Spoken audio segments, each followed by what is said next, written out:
I wanted to talk more about valuing the time. It does make sense. I just thought about it when I was talking about it in the other video, where we just don't appreciate the time that we spent with people, and then when they die, we get to saying we didn't have enough time. We really did, but we just wasted it. And so as I began to really get more deeper into my studies, I realized that we cannot be wasting no time. You know what I'm saying? That's what happened. When people die and you were supposed to fix something with them, but you were so far in your head that once they were gone, they were gone. Now you living with guilt.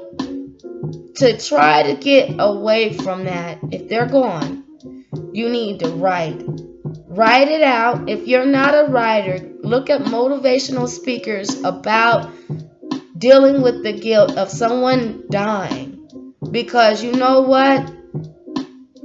The last thing you want to do is wake up and pop to kill yourself because you did not fix something with someone who's dead. And if you're seeing them while you're in guilt, just know that that's them probably telling you, move on, man. I don't want you to kill yourself now. Because your time is still valuable. It's just what you learn from it. You know? Forgive that person if they wronged you. Stop putting yourself in such a hole to where you are very angry with them. Don't do that. Because God's going to hold you accountable. It's this word right now that I've been saying is God's holding us accountable for everything. So don't waste no time.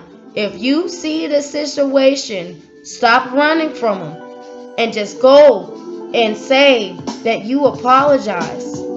And even if these people are gone, forgive yourself. But if they're here, you better hurry up. Hurry up.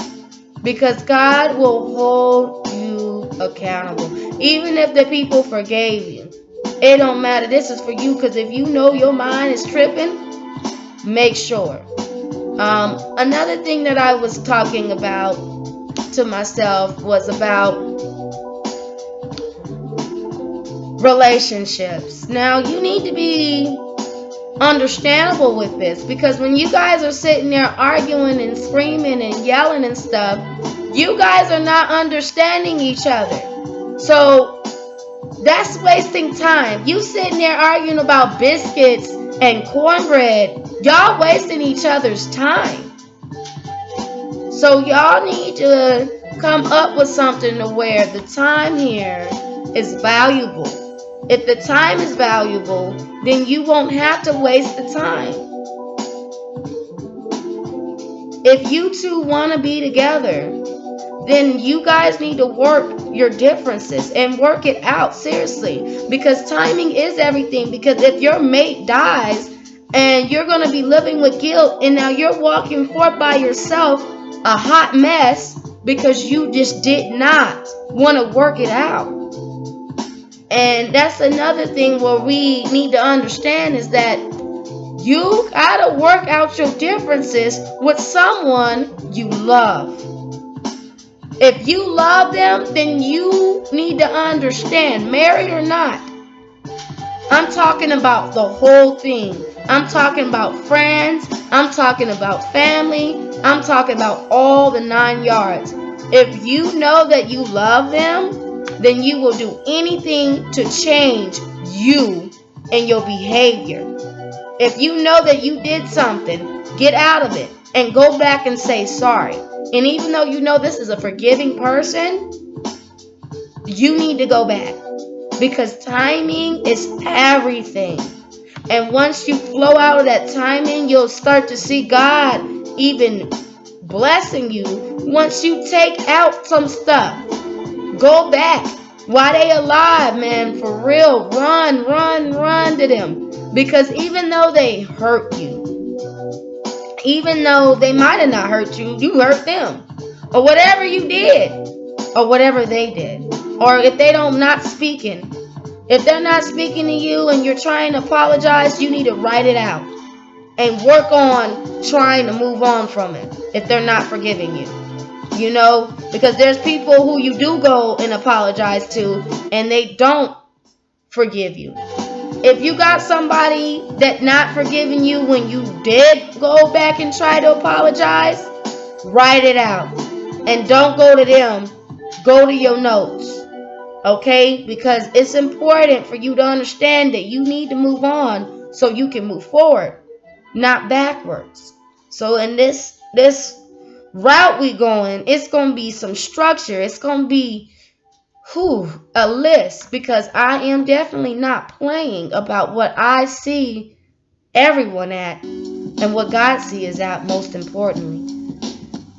God has been challenging me in levels where he knew that I was a talker.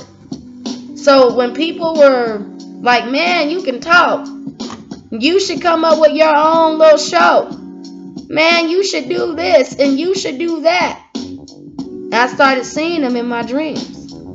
So I believe in that God was saying, man, it's time for this woman to talk her life away on them videos. Let her get off of Facebook. Facebook was the old her. If she wants to be completely new, she needs to get back on that YouTube that she used to do when she was younger. And then create a lot of videos. So when she finally gets off of all these videos, she's on YouTube. And people will view her and know that she had some stories. She had YouTube videos out. This woman, I mean, she was so huge to where she wrote her life out. She typed it out. She put dots and commas, and a lot of people didn't understand that. So after a while, the dots and commas became reality, where she posted her videos in real life and shared it on her blog. So now, where she started talking about relationships, when anything comes to mind, her main focus will be put it online, put it on not Facebook, because she's so used to it. But she needs to definitely be draining away from it, because now her focus will be put it on YouTube, put it on blog, because it's different. Facebook, I love it, but I'm focusing on trying to make sure I get off of there for a while and do something new. YouTube is really cool because the fact is you can video. I really ain't even used my laptop like this, so this will be good for me because I talk. So it's nothing like talking on a video and continuing to talk, because somebody might really want to listen to this too. So I'm going to keep on having my little jazz on there when I randomly come on here and just be talking. And hopefully one day somebody view it and it touch their hearts. The goal plan is for you to know that God loves you. And he loves you so much that he paid for you to get people to speak the words that relates to you. He's a good God, man. Continue to love God.